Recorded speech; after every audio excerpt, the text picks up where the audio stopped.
Ein Reich, ein Volk, ein Führer. Un imperio, un pueblo y un líder.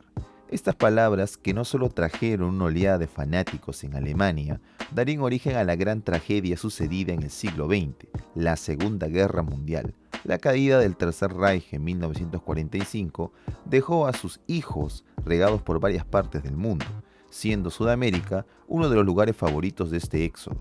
El Perú no estuvo ajeno a esta migración y también fue partícipe de esta presencia y de contribuir a los mitos existentes sobre la figura de Adolf Hitler y su huella sangrienta en el mundo.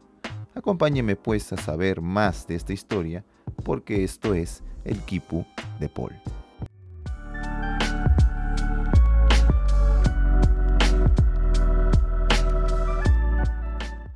La presencia alemana en el Perú data desde el siglo XIX. Las colonias establecidas en la selva central y posteriormente su establecimiento como empresarios, comerciantes y hasta intelectuales en todo el país sería muy importante. Se ha hablado sobre el establecimiento germano, pero no durante los años del Tercer Reich. Sí existieron miembros del partido nazi dentro de la colonia alemana. Las investigaciones de Milagros Martínez Floyer señalan que hasta 1935 el número total de los miembros del partido superaría los 200 integrantes. En su mayoría eran residentes, comerciantes, carniceros, granjeros y otros oficios. Los grupos estaban divididos en agrupaciones locales, bases de apoyo y bloques nacionales, a su vez subdivididos en células. El jefe del grupo nacional se le llamaba Landesgruppenleiter, que veía los asuntos y problemas partidarios internos. Su líder era Karl de Dering, que actuó también como cónsul honorario alemán hasta 1942. Sus agrupaciones locales se ubicaron en Lima y Arequipa, con un grupo de apoyo en el Cusco, siendo de mayor presencia en la capital peruana.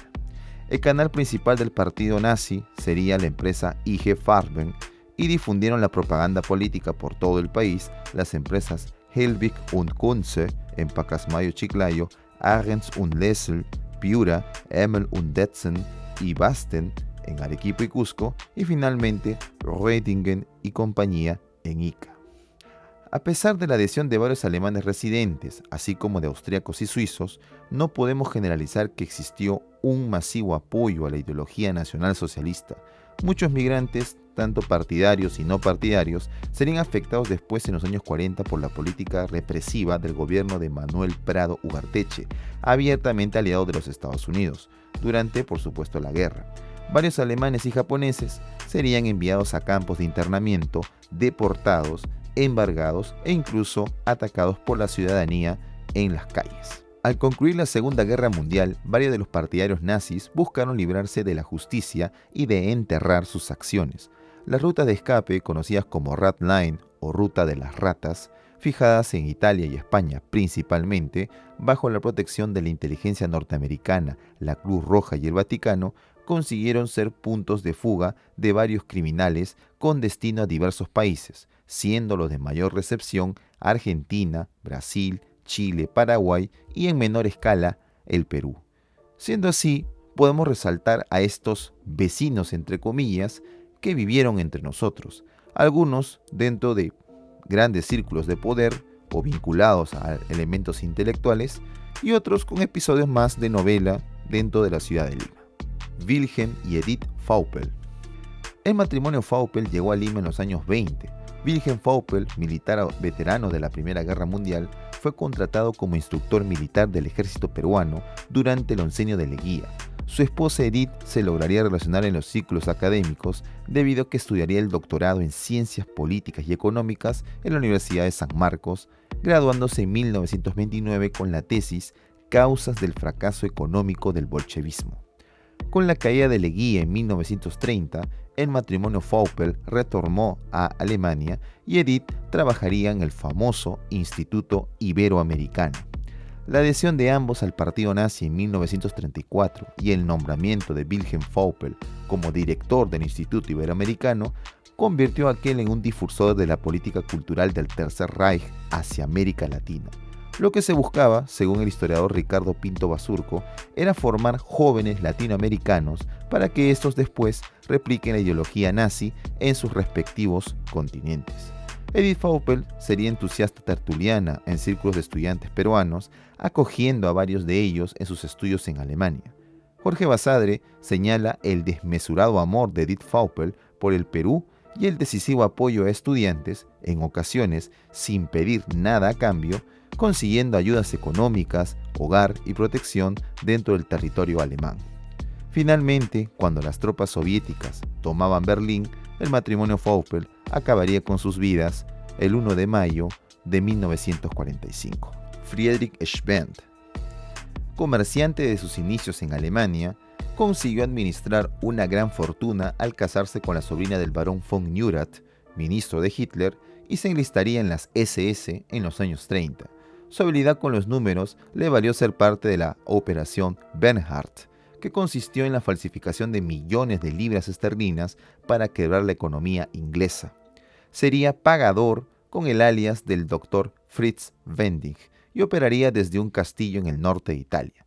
Su labor fue tan importante que ante las quejas de otros, el mismísimo jefe, Heinrich Himmler, lo llegó a defender diciendo: «vale más que una división completa», según lo cita el periodista Luis Johanowitz en su artículo Nuestro Nazi. Al final de la guerra, tuvo que deshacerse de la evidencia y el tesoro acumulado, lanzando la gran mayoría de estos al lago Toplitz en Austria. Para 1947 ingresó al Perú por el Callao con el nombre de Wenceslao Turi, pero pasó desapercibido a pesar de que ya antes había sido capturado por Estados Unidos a cambio de información y de ser agente de inteligencia. Debido a la tranquilidad que tenía, castellanizó su nombre a Federico Schwendt y no tuvo ningún problema durante el régimen de Manuel Odría. No llamaría la atención y es visto en Santa Clara, Lima, como un señor obeso, rosado, amable y sonriente. Un nazi bueno, si se quiere decir así. Su apellido sonaría cuando su hija sería acusada de asesinato en 1963 en Lima, y allí se vieron los nexos que Schwendt había conseguido en el tiempo dentro de la oligarquía peruana. Nuevamente su nombre sonaría con la captura de su amigo Klaus Barbie, a quien acogió en Lima entre el 71 y el 72 y con quien dirigía una red nazi de extorsión, narcotráfico y tráfico de armas en América Latina. Fue deportado a Alemania, donde fue condenado a 2 años de prisión suspendida, hasta finalmente volver al Perú, donde sería de nuevo Don Federico, pero su muerte llegaría hacia el año 1980. Klaus Barbie. Desde muy joven militó en las Juventudes Hitlerianas, ingresó en las SS en 1935 y trabajó en los servicios de inteligencia y policía hasta afiliarse al partido nazi en esos años. Su notoriedad sería como jefe de la Gestapo, policía militar, en Lyon, Francia, en 1942, donde debido a su crueldad y fama de torturador se le llamaría el carnicero de Lyon. Durante su tiempo acumuló la cifra de 4.432 asesinatos, tortura de miembros de la resistencia francesa, cerca de 14.311, entre ellos el gran héroe de la misma, Jean Moulin, que terminaría siendo ejecutado por Barbie, y además del envío de 44 niños judíos a las cámaras de la muerte. Después de la guerra, Barbie sobrevivió gracias al trabajo de espía por Estados Unidos en Alemania entre 1947 y 1951. Huyó a Bolivia y así evitó su condena en Francia. Cambiaría de nombre a Klaus Altmann y llegaría a relacionarse con el poder al ser gerente de la compañía transmarina boliviana entre el año 67 y 1971, dirigida por el dictador Emilio Barrientos. Con la muerte de este general, Barbie viajó a Lima y habitó en la casa de Federico Schwendt, que era un amigo muy cercano de él.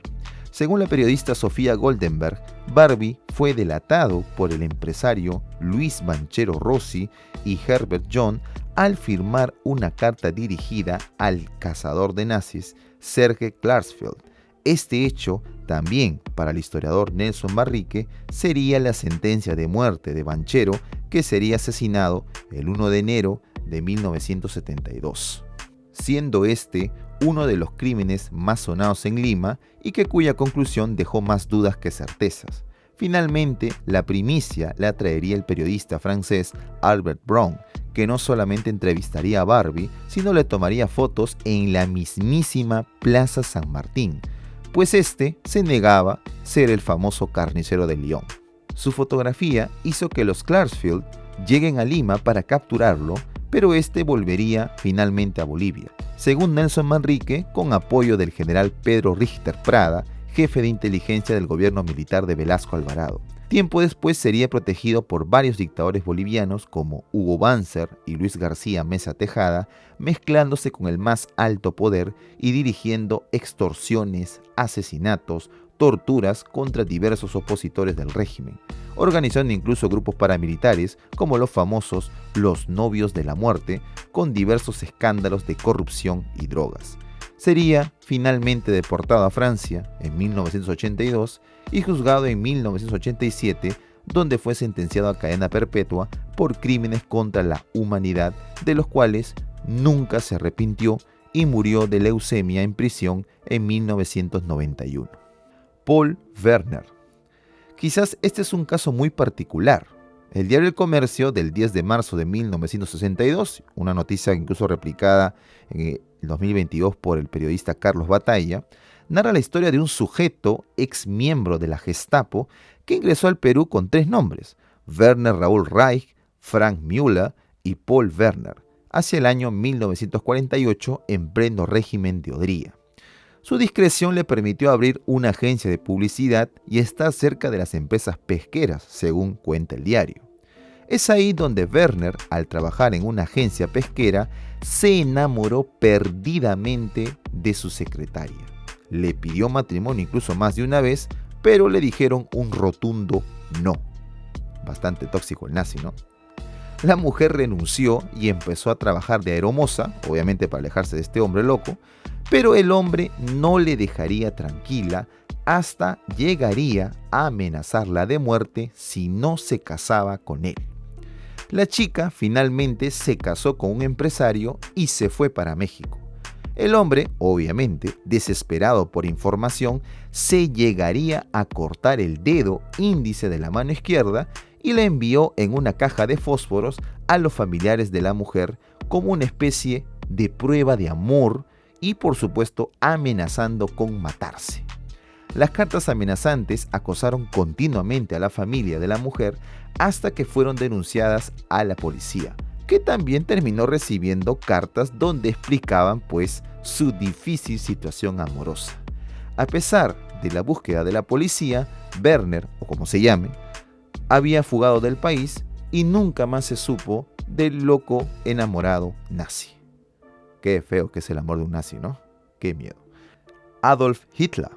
Sí, como lo han escuchado muy bien, y aquí quizás entramos al terreno del mito y la especulación, pero según un libro publicado en el 2018 titulado Adolf Hitler en Casa Grande, Camino a Sunchubamba, el ingeniero Pedro Alba Quilcat sostiene que el Führer llegó desde Estados Unidos en 1946 e ingresó al Perú por Puerto Chicama rumbo a la hacienda Casa Grande, importante firma alemana de la familia Gildemeister, y se establecería finalmente en Sunchubamba, Cajamarca, por cerca de 8 años hasta irse a Colombia hacia 1954. Aunque los testimonios que recoge de trabajadores de la hacienda hablan de 2 Hitler, uno que llegó supuestamente por el puerto, que sería el verdadero, y el otro en avión directamente a la hacienda. Incluso se habla de un avión en forma de ovni, que sería el Hitler falso. Y bueno, según Alba Quilcat, el chofer de los Gildemeister, Ruperto Palacios, le dio la primicia debido a que fue él quien condujo y transportó en su automóvil al mismísimo líder nazi por órdenes de Enrique Gildemeister. Otro testimonio sugiere haber visto al mismo Hitler llegar en un avión y haber bajado un cajón negro donde salió un hombre con traje militar y con bigote característico. El testigo no se dio cuenta muy bien de qué personaje se trataría, pero al ver fotos en los periódicos reconocería que era el mismísimo Adolf Hitler. Estos hechos se unirían a la investigación que ya el argentino Abel Basti, en su libro Hitler en Colombia, sostiene que el líder alemán llegó al país cafetero procedente del Perú.